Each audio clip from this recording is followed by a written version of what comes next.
Big boss big boss ಏ ಅಣ್ಣ ಶಿಶಿರಣ್ಣ ಎಲ್ಲಿ ಅಲ್ಲಿದ್ದಾನೆ. ಗೇಮು ಸೊಂಟು ಬೆಲ್ಟ್ ಕಟ್ಕೊಂಡು ಓಡೋಗೋ ಥರ ಇರೋದು. 4 ಬೆಲ್ಟ್ ಇಟ್ಟಿದ್ದಾರೆ, ಸೊಂಟು ಬೆಲ್ಟ್ ಕಟ್ ಅಂಡಿಸ್ಕೊಳ ಅಂತ.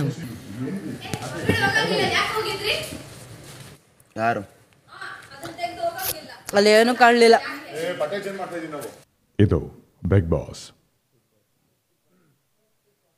ಬ್ಲೈಂಡ್ಸ್ ಡೌನ್ ಆಗಿದ್ದಾಗ ಅದರಿಂದ ಆಚೆಗೆ ಇಣುಕಿ ನೋಡುವಂತಿಲ್ಲ ಎಂಬುದು ಈ ಮನೆಯ ಒಂದು ತುಂಬಾ ಮುಖ್ಯವಾದ ನಿಯಮ. ಈಗಷ್ಟೇ ಆ ಮೂಲ ನಿಯಮವನ್ನು ಕೆಲವು ಸದಸ್ಯರು ಉಲ್ಲಂಘಿಸಿದ್ದಾರೆ.